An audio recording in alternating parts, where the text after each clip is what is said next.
ایک مرتبہ مہاجرین حاضر ہوئے جو مکہ سے ہجرت کر کے آئے تھے،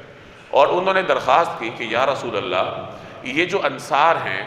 اللہ نے ان کو مال دیا ہوا ہے، چونکہ یہ اپنے علاقے میں ہے، مہاجرین تو اپنا مال، اپنا کاروبار، اپنے گھر سب کچھ مکہ میں چھوڑ کے آئے تھے، تو وہ عرض کرنے لگے کہ یا رسول اللہ، ان انصار کو اللہ نے مال دیا ہوا ہے، وہ ہمارے اوپر خرچ کرتے ہیں، ہماری خدمت کرتے ہیں، اور جن کے پاس مال نہیں ہے تو وہ ہمارے ساتھ ہمدردی کرتے ہیں، ہمدردی کے ساتھ پیش آتے ہیں،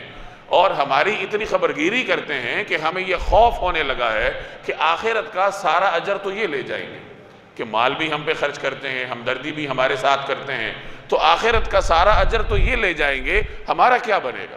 آپ سوال سے اندازہ لگائیں کہ صحابہ کرام کو آخرت کی کس قدر فکر تھی، اور ایک دوسرے کے ساتھ اگر ان کا مقابلہ ہوتا تھا تو وہ آخرت میں ہوتا تھا کہ فلاں آدمی اللہ کی رضا میں اتنی محنت کر رہا ہے، میں اتنی محنت کیسے کروں گا؟ فلاں آدمی اتنی نیکیاں کما رہا ہے، میں اتنی نیکیاں کیسے کماؤں گا؟ تو مہاجرین نے یہ سوال کیا کہ یا رسول اللہ، ہمیں تو یہ اندیشہ ہے کہ اجر تو سارا یہ لے جائیں گے، ہمارا کیا بنے گا؟ تو آپ صلی اللہ علیہ وسلم نے ان سے فرمایا کہ تم ان کی تعریف کیا کرو اور ان کے لیے دعا کیا کرو، تو اللہ تبارک و تعالی ان کے اجر میں تمہیں بھی شامل کرے گا۔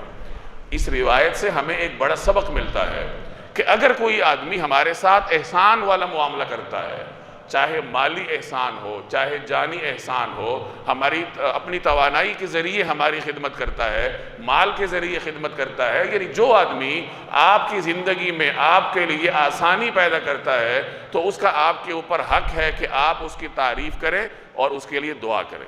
تو جب یہ دو کام آپ کریں گے تو اللہ تعالیٰ آپ کو خرچ کرنے والے کے اجر میں برابر کا شریک کر دے گا۔ اللہ کے ہاں تو کوئی کمی نہیں ہے۔